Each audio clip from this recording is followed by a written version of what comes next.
Hey everyone, Future Josh here, and before the video gets started, I just wanted to give a little explanation as to the title. Yes, I did originally record this in 2021. It was in February to be specific, and yes, I am this far behind in doing videos for my YouTube channel. Part of the reason is because this isn't my full-time job, and it's not really a revenue stream for me, so it's on the back burner pretty much all the time, and it's a bit of a hobby, let's say. So editing videos and trying to get them uploaded is not a big concern for me. I do have a fairly big backlog, and I do feel that I should start uploading them. And it happens to be National Tool Appreciation Day today, which is March 11th, which I didn't know about, and I feel like this would be a fitting video for a holiday such as that, even though some people may not celebrate it. Anyways, if you see anything interesting, I do have some Amazon affiliate links below, and I hope you enjoy the video. Hey guys, Josh here. Thought I'd give you a tour of my toolbox. Now, I'm not a licensed mechanic, and I'm very much your backyard mechanic with a garage, basically. Now, this thing here is my 52-inch. This model is a Tauren. I believe Husky makes them as well from Home Depot. And let's get started with the tour. Okay, so up here, hopefully the hissing sound in the background from my heater isn't too bad. Alright, up here I've got my battery powered tools basically. I don't have that many, it's basically these three. The charger, there's a power bar there with some USB ports, and that power bar is hooked up to my battery bank. Some hearing protection, safety glasses. Not much up here, but if I ever do plan on getting more battery powered stuff, this is where it'll live. Okay, first drawer. It's my wrench drawer. Got my adjustables. I really don't use them unless I have to. Just because it's super easy to round things off. This is my main go-to. It's a Crescent. Very, very sturdy and reliable. But that's about it. I've got my stubbies. Some sort of generic from Stanley kit. Line wrenches. Got a couple large wrenches. A long 10 mil. That saved me a couple times. And some very small, I think all the way down to 7 mil and a quarter.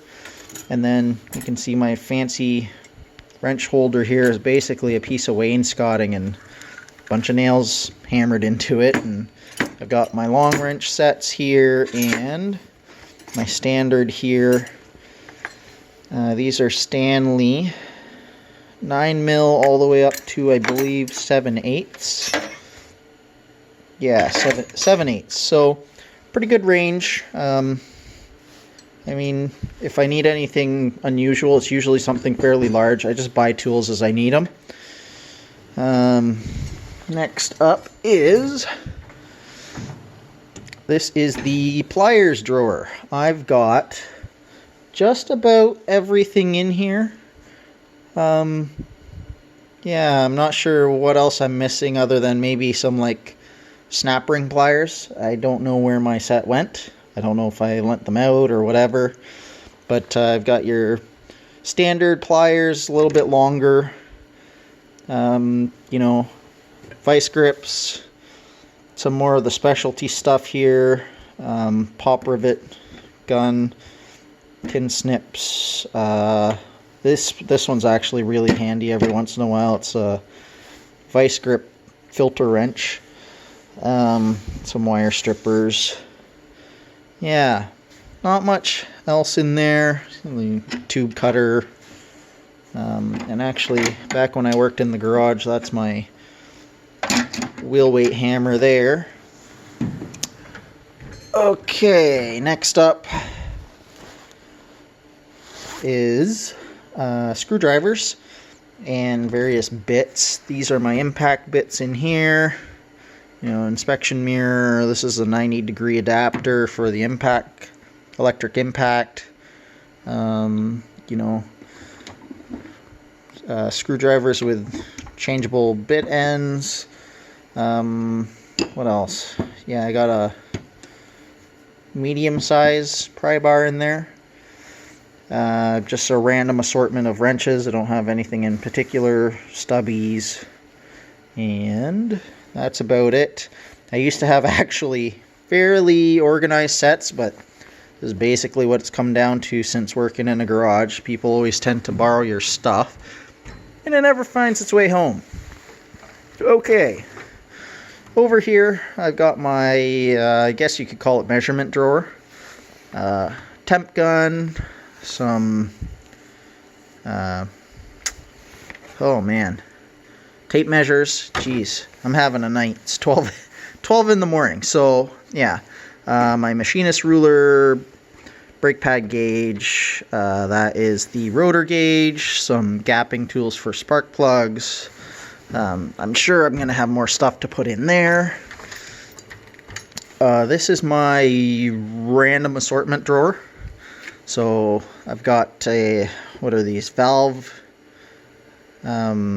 pressure relief. So basically if you can't pull the core out of the tire valve stem, you use those. Flashlight, some blades, sharpener, knife, arm puller or wiper arm puller, tube cutter, you know, some plastic pry tools, yeah, my pencils and Sharpie markers, some more safety glasses, and then down here, I guess I can get off of that. This is my electrical drawer. So multimeters, battery tester, a few test lights, my OBD2 code reader, yeah, and then some 120 volt stuff. And then next is the big drawer. So this here is all my sockets, wrenches, or not wrenches, sockets, ratchets, and adapters. So on this side, it's mainly 1/2-inch drive, a mix of standard chrome and impact. These are actually fairly new to me. Ooh, hard to see them there black on black, but these are all impact. They're brand new. Over here is all my 1/4-inch stuff. And then my standard 3/8. There's a bunch of adapters there. These are basically these things. So these are sets of, what is it? Phillips, flat, Allen, and Torx is in these ones. I've got some filter wrenches. So these are the Toyota ones. So this is your, I believe the small one is the 4-cylinder, the larger one is the 6. That's your 32 for a lot of the GM stuff. Another filter wrench thing, O2 socket. Beam torque wrenches, click type torque wrench, Johnson bar, my adapters, and my impact screwdriver tool. Bunch of other ones. This is my most go-to. It's you actually twist this handle here, and it turns the head. So as you can see, or hard to see there, actually turns the head that way. It's been a lifesaver. It's a less than 1 degree sweep on that because of the turning handle, which is awesome. This is my 3/8 click type torque wrench, some smaller Johnson bar, 1/2-inch ratchet, 3/8 ratchet. Pretty much that's it for that drawer. So we'll close that. Next one down. So this one I'm kind of undecided on. It's all my kind of abrasives. So got my cutting discs for all my cutoff tools, sanding discs, the adapters because they don't fit on the tools in the drawers, die grinder, adapters, the wrenches to put them on, a couple wire wheels. That's pretty much it there. This drawer, it's my hammer and punch and chisel drawer. So I've got your standard hammers, a woodworking hammer, just because why not. You can actually see that on my website. A couple reviews, or I guess write up on the Fisker stuff. Some punches, these are fairly new. I got some center punches and chisels and stuff there. I don't know if I have others anywhere else in this. Can't recall. Pry bars, puller tool. That's pretty much it on that one. Next one down. This is more of my specialty toolbox drawer. So I got a compression tester, pickup tool. This is my modified coolant tester. Some of the Hondas have really long coolant reservoirs, so in order to test the coolant in those, you need longer tube, even though mainly you're supposed to check the radiator cap. So torch head, valve compression tool, serpentine belt tool. This one's really handy. Yeah, and sharpening tool there.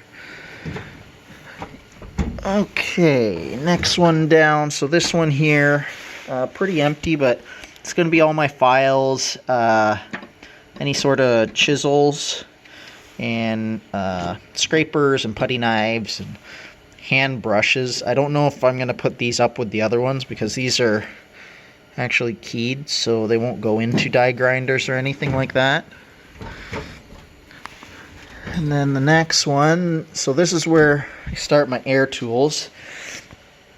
And so here, got all my air hammer adapters and fittings. The air hammer, these two are fairly new to me, and they've been a lifesaver just because they are really short. So these are stubby impacts. So this one's your 1/2 inch. This one's the 3/8. Particularly this one has been a lifesaver, especially when I was doing the steering rack on my Ford Ranger. Got into some places where I couldn't get a ratchet to actually take a nut or bolt off.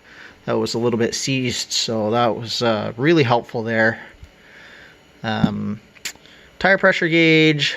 This is my 3/8 air ratchet. It's got a fancy swivel on it, so you're not limited by the hose. 90-degree die grinder. And then I got a stubby die grinder, and then 2 normal ones. A little touch-up sprayer, high volume blowgun, and then standard blowgun, and then this is an extra long one, and then another style of blowgun there.